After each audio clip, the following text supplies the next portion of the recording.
morning. We are going to do a cook with me today, and I have a guest chef with me. This is my niece Stacy. Every year around this time we make Golumpki, which is stuffed cabbage. It's not really a St. Patrick's Day dish. It is for us because cabbage is so cheap around St. Patrick's Day that, you know, we put our Polish on and we make it. So I thought I would bring you along for our Polish day of cooking. So we are going to start with our ingredients. We have 3 pounds of 96% lean ground beef. We have an onion. We have vinegar, salt, pepper, sugar. Of course, lots of cabbage. You saw that in my grocery haul. And rice is cooking in the microwave. That will be for the filling for the Golumpki. And then for the sauce, we have 2 cans of tomato puree, 4 cans of tomato soup. And that's where the vinegar, the salt, the pepper, and the sugar go into the sauce.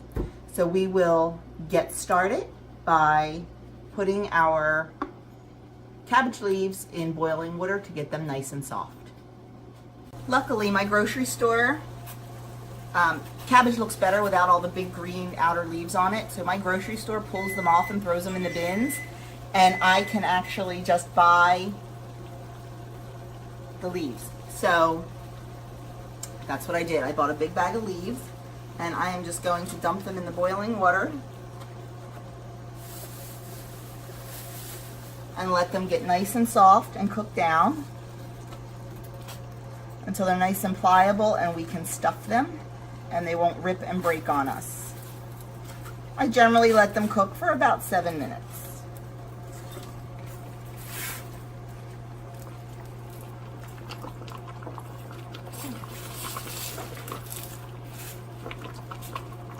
Okay, now we are going to start the sauce and the filling.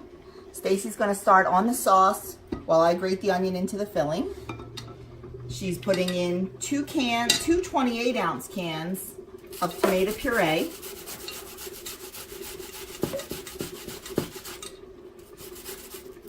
And then 4 cans of tomato soup.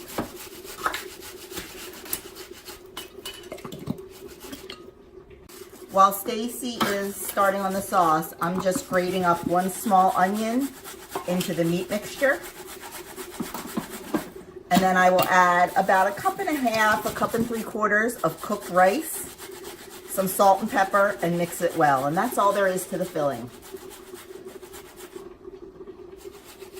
Okay, now after Stacy put in all the tomatoes and the tomato soup, she's going to add 6 tablespoons of vinegar, 2 tablespoons of sugar, a teaspoon of black pepper,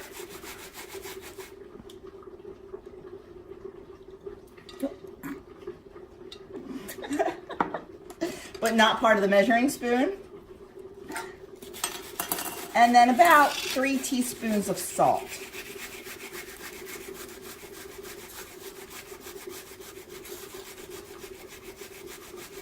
Mix well. I'm going to break up that tomato soup.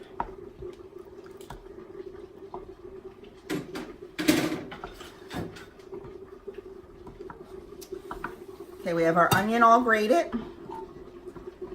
And I added the rice. And then I'm also going to add a little bit of pepper.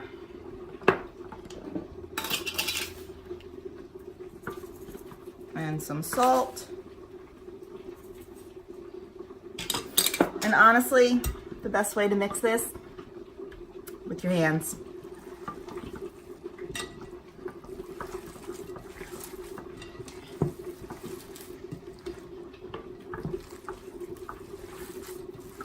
Okay, so the next thing we need to do is start rolling our cabbage rolls. We have our leaves that, we ended up leaving them in for about 9 minutes until they're nice and soft. You just take one, you have to cut out the hard stem out of the center.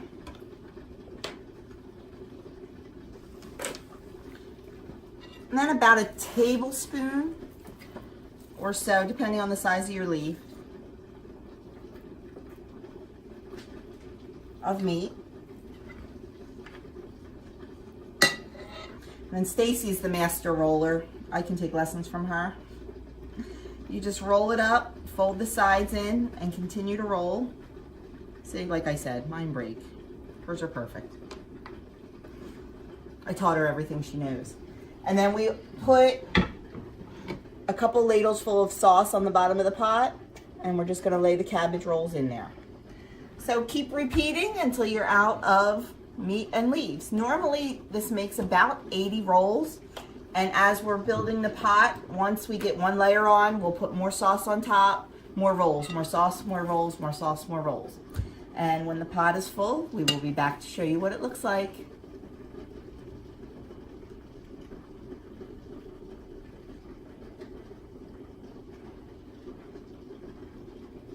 Okay, we have our first pot ready to go on the stove.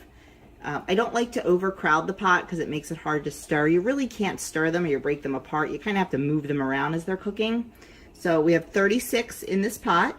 I'm going to turn on the heat, bring it up to a boil, and then let it simmer for about 2 hours. We're going to get started on pot number 2. Okay, here is our finished stuffed cabbage. It turned out absolutely delicious. We got 80 Golumpki out of the recipe. It comes out to 2 smart points per cabbage roll, so it's a pretty good deal. I like to serve these with mashed potatoes and then put the tomato gravy right on top of the mashed potatoes and then a vegetable on the side also. So there you have it, our Golumpki. So if you're feeling your Polish, give this recipe a try. And as always, please subscribe, hit that notification bell so you know when I upload a new video. Give this video a thumbs up if you liked it, and please leave a comment below. Let me know. Do you make stuffed cabbage? How do you make yours? Are you Polish? Are you not Polish? Is that why you make it? Have a fantastic weekend, and check out my video coming up very soon for things you can do with the 2-ingredient dough. Have a great day, guys. Thanks a lot. Big shout out to my niece Stacy too for helping me make these today. She wasn't thrilled about being on camera, but I convinced her. Thanks guys, as always, for all your support.